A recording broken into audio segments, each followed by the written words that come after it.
Oke, pada tutorial kali ini kita akan belajar tentang bagaimana cara melakukan transaksi job costing atau per proyek, transaksi per proyek yang nantinya bisa diketahui berapa biaya dan bahan yang dikeluarkan tiap proyek-proyek tersebut yang biasanya dilakukan di bisnis kontraktor ataupun developer ya di perumahan, yaitu dengan cara yang pertama dari pilih menu, kemudian lain-lain dan pilih setting aplikasi. Selanjutnya tinggal dicek di saya ingin mengaktifkan fungsi job costing, ini harus tercentang agar fiturnya aktif untuk digunakan. Setelah itu disimpan. Nah, selanjutnya kembali ke menu, terus pilih operasional, pilih persediaan, selanjutnya pilih daftar pekerjaan atau job.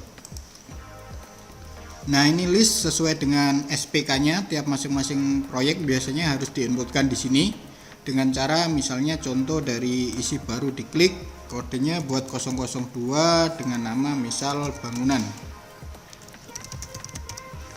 Grupnya saya strip aja, pelanggannya misal atas nama Pak Faris atau bebas, terus penanggung jawab di strip, perkiraan dalam proses kita pilih persediaan rumah atau sesuai dengan kebutuhannya.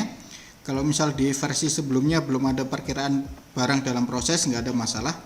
Silakan diisi biaya bahan atau estimasi sesuai dengan RAPP-nya.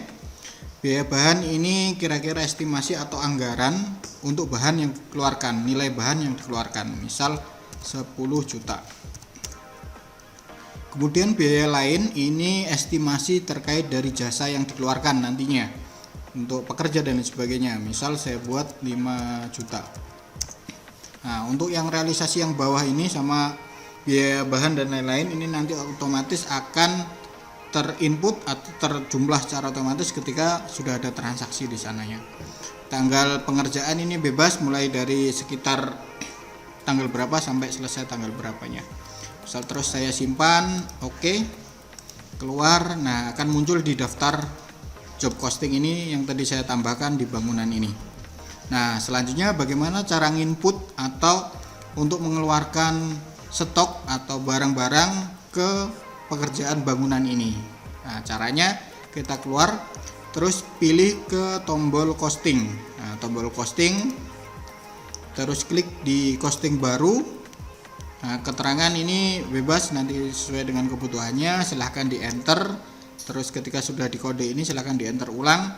Nah, ini bahannya yang mau dikeluarkan untuk job bangunan tadi, misal kayak semen 5 sak.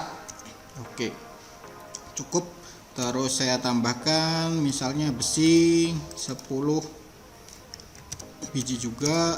Terus perkiraan, nah pilih alokasi, nah pilih alokasi biayanya, persediaan. Nah, ini job costing ini. Job costing ini ketika dicentang, kalau perkiraan ini nggak kepake kalau menggunakan job costingnya diaktifkan. Jadi kalau sekarang aktif, kalau dicentang sudah nggak aktif, fokus di bawah ini aja job costing.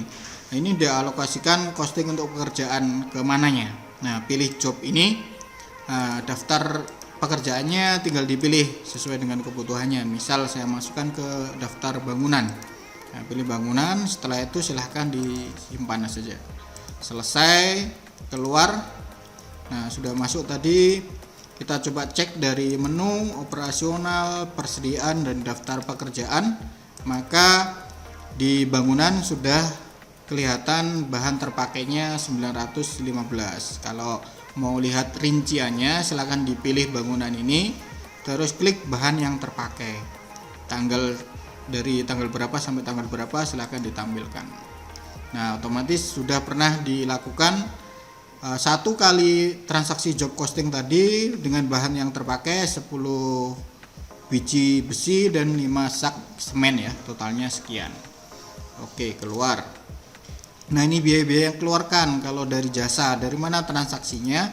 Dari transaksi kas bank. Nah, pilih di kas keluar. Setelah itu dipilih sama kayak dari costing tadi, pilih alokasi biaya job costingnya, misal di bangunan biar sama keterangannya, misal biaya pekerja. Biaya pekerja di enter, nomor perkiraannya dimasukkan ke beban jasa lain-lain, misal beban jasa lain-lain, saya pilih total jasanya misal 500.000. Oke, saya enter terus disimpan.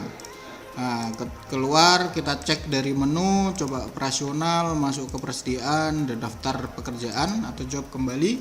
Nah, ini berarti otomatis biaya yang dikeluarkan akan bertambah sebesar 500.000 yang ditransaksikan dari kas bank tadi. Terus cek di cetak detailnya, cetak detail, tampilkan. Nah, ini dari costing dan pembiayaannya. Costing dan pembiayaannya per masing-masing ini ya, masing-masing SPK ya. Masing-masing SPK-nya misal di nama bangunan, terus jumlah realisasinya berapa tadi sudah keluar ini ya detailnya 915 untuk bahannya. Biaya langsungnya sebesar 500.000 dengan estimasi sekian. Nah, totalnya sekian biaya yang sudah dikeluarkan untuk job pekerjaan atau daftar pekerjaan di bangunan. Oke. Sudah sampai nanti pada tahap pekerjaan itu selesai, dari cara inputnya, dari kalau nggak costing, kalau costing itu berhubungan dengan daftar item persediaan barang, kalau misal ada stoknya, ada bahannya. Kalau dia tidak ada bahan atau dengan berhubungan dengan jasa, maka transaksinya dari transaksi kas bank ini sampai tahap nantinya selesai. Nah, kalau misal sudah selesai, tinggal dipilih tombol selesai ini. Ini menjadi persediaan, terus diklik selesai. Nah, kalau sudah selesai nantinya sudah akan pindah ke ini status pekerjaan yang selesai. Nah, jadi kapanpun masih bisa ditampilkan atau dilihat di story-nya. Seperti itu cara mentransaksikan job posting atau membuat daftar pekerjaan. Sekian, sampai jumpa.